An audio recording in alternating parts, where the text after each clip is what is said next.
Une scène que je préfère.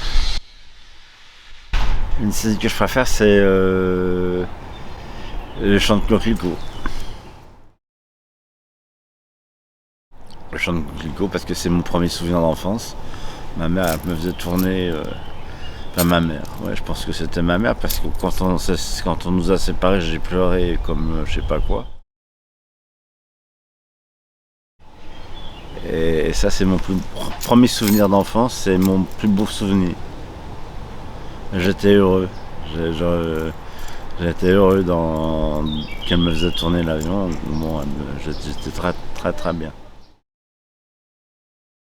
Ça fait une petite trentaine d'années que j'interviens en psychiatrie, en clinique, en unité pour malades difficiles et en hôpital de jour.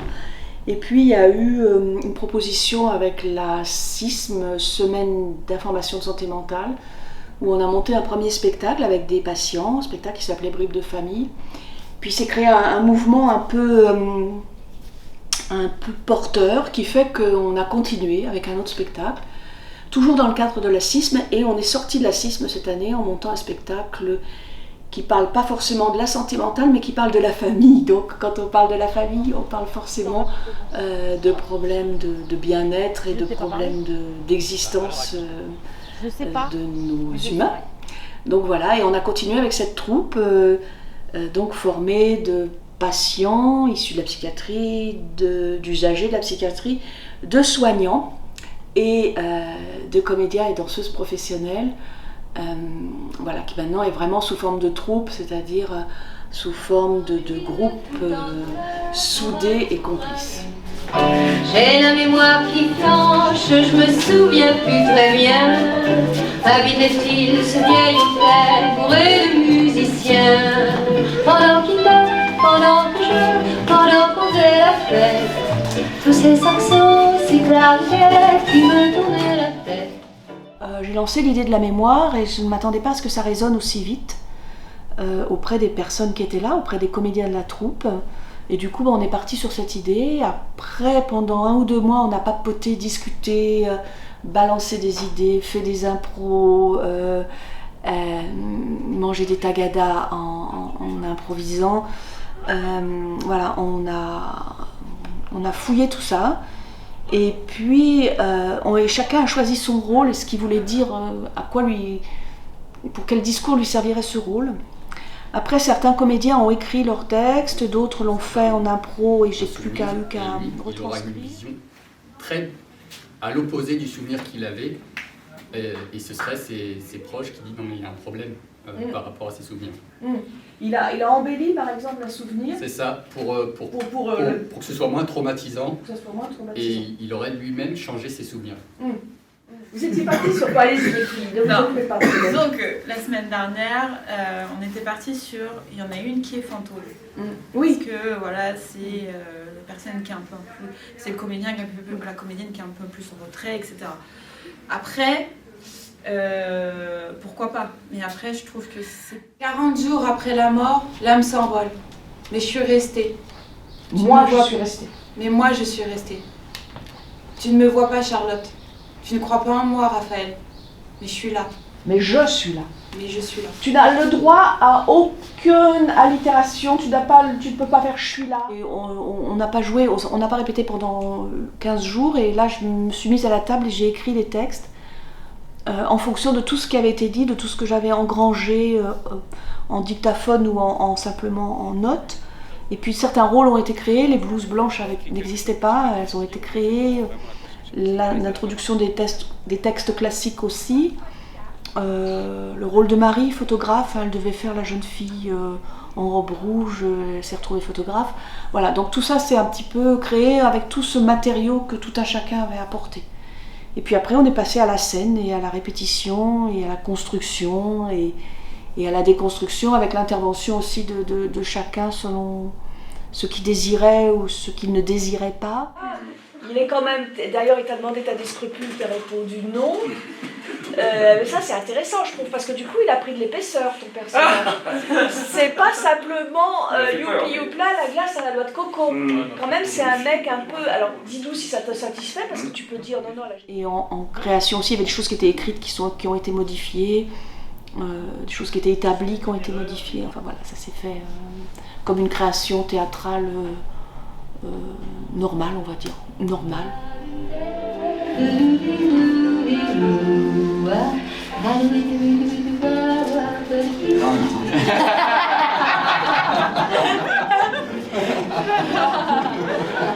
Quel charme. Tu l'as vu arriver devant. J'ai la mémoire qui flanche, je me souviens plus très bien. Comme il était très musicien, il jouait beaucoup des mains. Tout me plaît, c'était les relations humaines entre la troupe, le travail qu'on y met, le spectacle qu'on joue, l'ambiance, tout.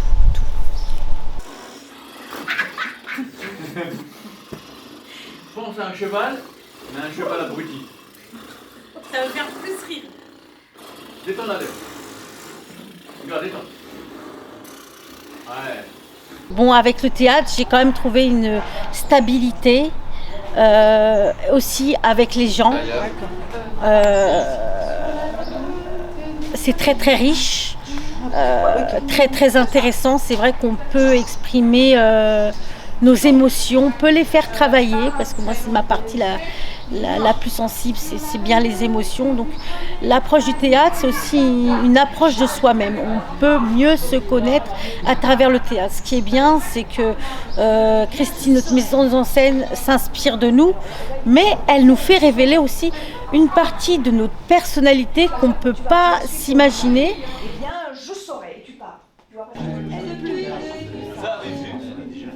Tu peux arrêter ta musique?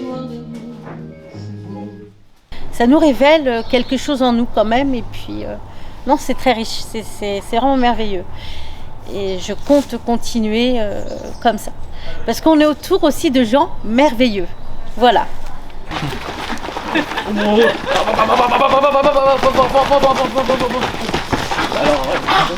Ça c'est un coup à me tordre la cheville, ça doucement. j'ai pas de chance T'as perdu un truc. Là, fais attention. Simon, t'as perdu quelque chose. Mais oui, c'est mal. C'est pas grave, c'est pas grave.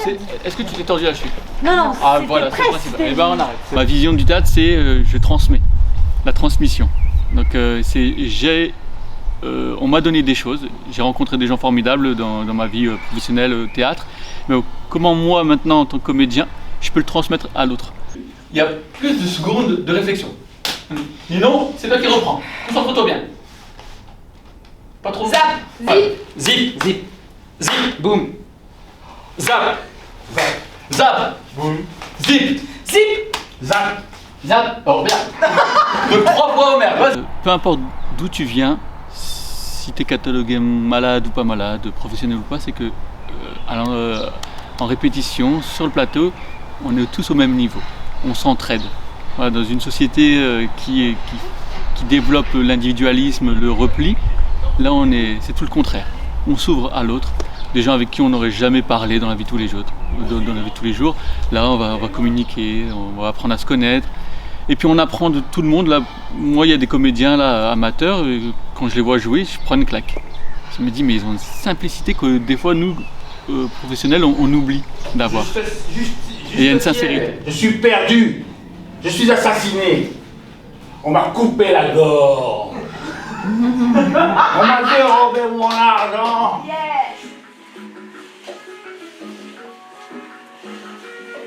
Et puis on va commencer à se mouvoir dans l'espace. Les gestes s'amoindrissent au fur et à mesure et juste on va marcher dans tout l'espace. Et on prend conscience des personnes qui nous entourent. En fait, il n'y a plus de frontières de malade, pas malade. C'est que moi-même, je peux être amenée à rencontrer des difficultés et à moi-même être en position de j'ai besoin d'aide. et vice-versa. Et bon, bien sûr, je suis plus collégienne, mais même ça me ramène à moi quand j'étais collégienne. Qu'est-ce que ça m'aurait apporté de rencontrer ce monde adulte, parce que j'avais un petit peu j'avais une grande peur du monde adulte en étant adolescente. J'avais une grande peur du monde professionnel. J'avais une grande peur. D'ailleurs, tu vois, là, ça me ramène, en parlant de la folie. J'avais peur de devenir folle, je me souviens, quand j'étais jeune. Et du coup, je trouve ça... Enfin, moi, ça m'aurait enrichi de fou de vivre cette expérience en étant ado. Et ça m'enrichit toujours de le vivre aujourd'hui à l'étape dans laquelle je suis dans ma vie d'adulte. C'est comme s'il y avait un fil qui nous tenait vers le ciel. On a tout un fil qui passe de la racine des pieds juste en haut de la tête. On est relié de la terre jusqu'au ciel. C'est bien connecté du regard tout le temps. Quittez pas le regard.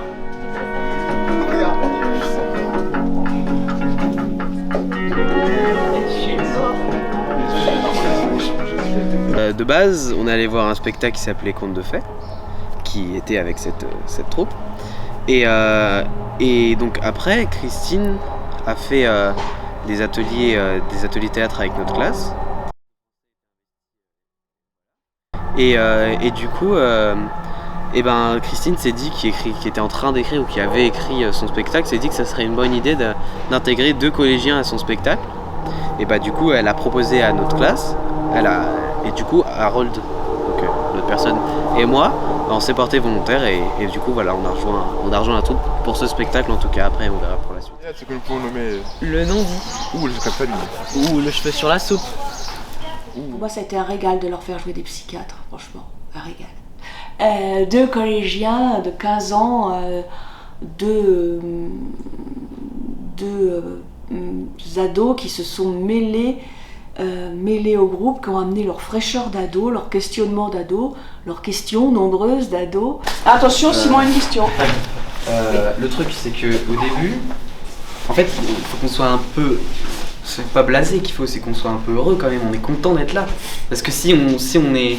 Il faut pas qu'au début on fasse un peu les mecs dépités et tout, faut qu'on soit... Ah non, dépités, c'est pas le mot. C'est les mecs qui se la pètent, mais ils sont pas dépités. Mais genre, par exemple, je sais pas, j'étais là un peu en mode aberrant, quoi. Je regardais et j'étais cas désespéré, aberrant. Faut que je sois joyeux un peu, parce que je suis quand même content de... Moi, t'observes en fait. Mais en même temps, qui sont rentrés dans le groupe, dans la troupe avec une facilité déconcertante. Et les rencontres qu'on a fait en collège ont tellement permis à certaines personnes de s'exprimer alors que moi je les avais jamais entendues. Justement, je pense à des personnes que je connais depuis 5-6 ans. Je les avais jamais entendues parler autant et avec autant de franchise et avec autant de force. Et c'est parce que les ados ont posé des questions très précises, des questions des fois qu'on n'ose pas poser, nous les adultes, parce qu'on se dit non mais là je vais lui faire mal, ou puis j'ose pas, puis je vais pas être intrusive, voilà. Les ados, ils y sont allés carrément, et j'étais moi complètement surprise des fois de ce que ça peut déclencher comme aussi direct dans la réponse, dans la qualité de la réponse, quoi. Mais moi personnellement, ça a commencé à l'adolescence. À l'adolescence, j'ai commencé à avoir de gros handicaps par rapport à ma timidité, et puis aussi par rapport au fait d'agir. Il y a des choses, je me bloque beaucoup sur le fait d'agir. J'ai du mal à agir quotidiennement sur certaines choses. À prendre l'initiative. C'est ça. Et ça s'est aggravé quand je suis devenu adulte, jusqu'à avoir un suivi plus sérieux. J'ai eu une longue période de déni où je me disais que j'allais bien, que j'étais tout à fait normal et que je pouvais m'en sortir tout seul. J'ai fini par me rendre compte que c'était pas possible et à me faire aider. T'as volé un téléphone ? T'as volé un téléphone. Je l'ai pas vraiment volé, il est par terre. Ouais, et je me suis dit que personne n'allait le voir, alors on l'a partagé avec Romain. Je voulais vous demander c'est quoi votre maladie parce que pour être honnête ça se voit pas, enfin justement félicitations parce que ça se voit pas. Je dirais que c'est une dépression chronique, je dirais. Il y aurait ma psychiatre a eu un peu de mal à faire un diagnostic. Je vais te dire un truc, je vais te dire quelque chose. Tonton Jacques, il est en prison. Il est en prison parce qu'il a volé. Il volait quoi? Il a volé une voiture, il a volé des banques. Pour moi, c'était vraiment une expérience nouvelle. Et le fait que ça me soit vraiment proposé comme ça, sans prise de tête, vraiment, tu le fais et c'est pas grave. Enfin, tu le fais sans gros engagement et tout. Moi, je me suis dit, voilà, pourquoi pas. Et... Mais c'était bien, t'avais bien le début, donc t'as la fin, c'est pas le début. Vas-y. Toutes les mémoires de cette famille se sont emmêlées, imbriquées, soudées. Et l'amalgame ainsi formé ne laisse place à aucune brime de souffle libérateur. Ah, bien dit. Déjà, ça m'a apporté le fait d'apprendre à s'exprimer en public. C'est pas une chose qu'on fait tous les jours au collège, et surtout quand on est adolescent. Et ça m'a aussi apporté le fait d'apprendre à travailler en équipe, parce que je suis une personne qui est un peu plus solitaire, j'aime bien travailler dans mon coin. Donc là, apprendre vraiment à travailler avec des personnes, ça a vraiment été enrichissant pour moi. Voilà. Pourquoi cette colère dont nous pouvons deviner quand même qu'elle est profonde et ancienne? Ah là là, que de traumatismes, de failles, de crises, de larmes, d'échecs, d'incompréhension, de ravages, une montagne d'investigations. On pourrait croire qu'un handicapé mental c'est quelqu'un de fou forcément ou quoi. Bah on se rend compte que c'est des gens qui sont, enfin hors hôpital psychiatrie, des gens qui sont capables de réfléchir, de penser, de produire, enfin voilà, ce sont des gens normaux qui ont des petits problèmes finalement. Je rêve de me libérer plus, d'être plus libre de moi-même, sur mes actes. Et bah oui, mais encore une fois, c'est un très bon outil, le théâtre.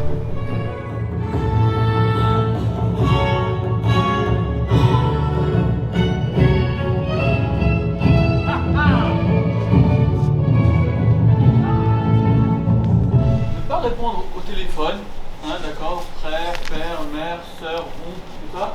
Là, vous devez vraiment être plongé, d'accord, dans vos personnages, votre rôle, et puis là, on est au théâtre, rien qu'au théâtre. Le reste, c'est pas important. Nos vies là d'avant, on les reprendra après. Pour l'instant, on est au théâtre, dans le moment présent. Ok. Donc, on va juste. Denis.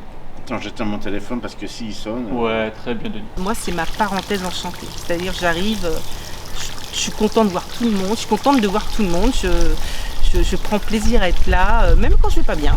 Parce que même en tant que professionnel, on peut ne pas aller très bien, ne pas être en forme. Mais voilà, je suis toujours ravie quand on se retrouve ensemble. Ça, mais le fait d'être à l'extérieur...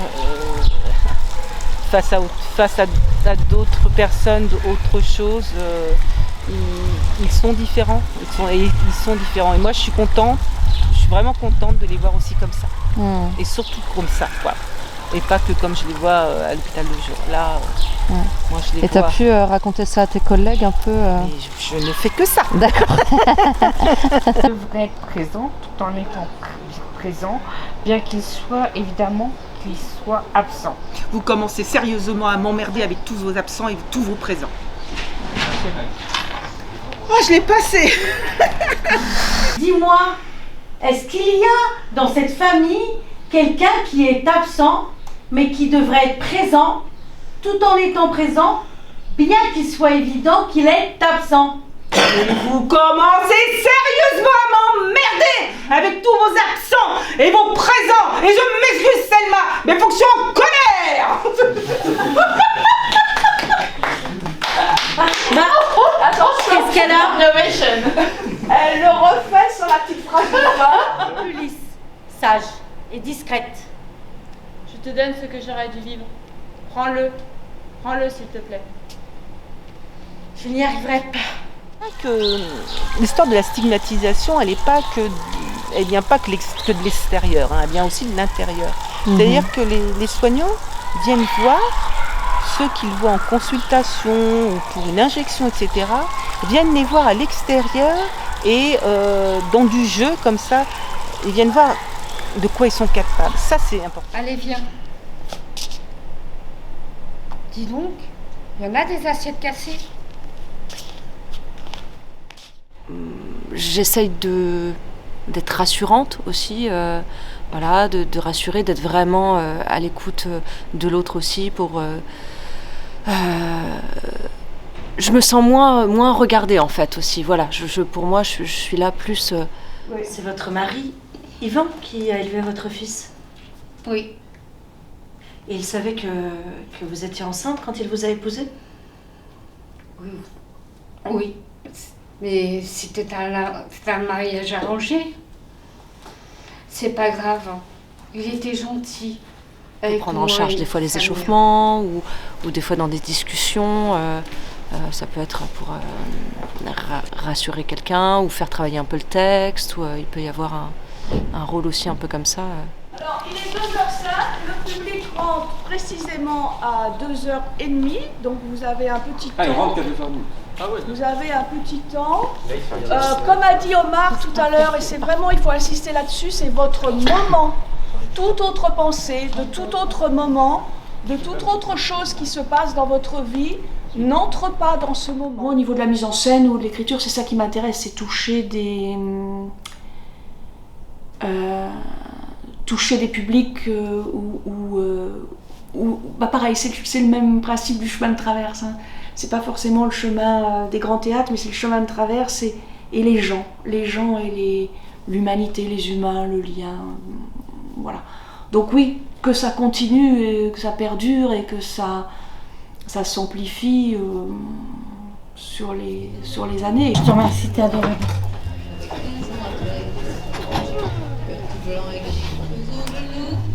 Ça va, je te sers pas trop. Elle est tombée dans l'eau. Agathe. Suivre le chemin bien droit, pas de chemin de traverse. Par exemple, aller au collège. Arrêter les cours par correspondance car je suis soi-disant différente. Mais je... Ouais. On est bien. La toute première là. C'est complètement ringard de rester 30 ans là. On va se la faire. J'ai tourné bien des pages, sans les lire blanches puis rien dessus. C'est vrai, je ne fus pas sage, et mes guerriers de passage, à peine vus déjà disparus. Vous savez pas dire? C'est ça. Ça fait bien. Sans alcool. Ouais. Ah ouais, Christine là. Tididit. Non, super après-midi surtout là. Maintenant on attend ce soir impatiemment. Mais génial. Avant qu'il ne s'estompe derrière le brouillard de notre indifférence.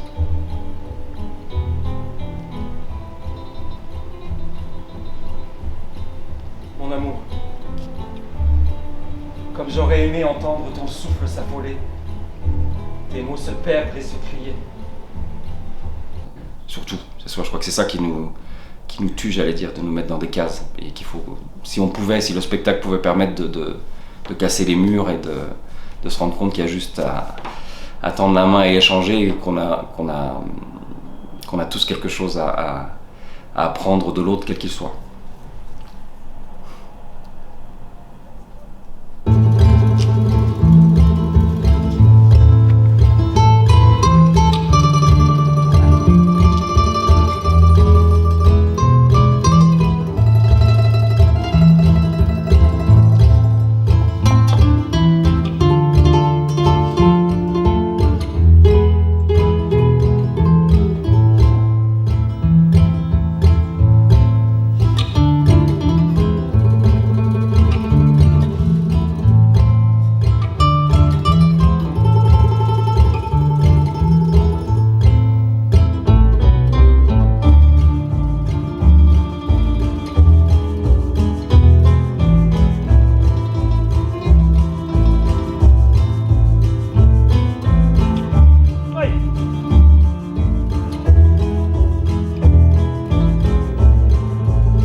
s'écoute. Je t'écoute, tu m'écoutes, on s'écoute.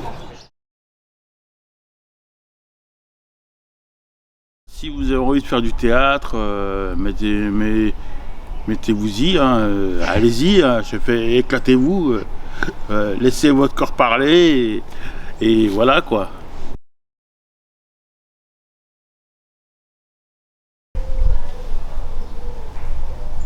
Ciao.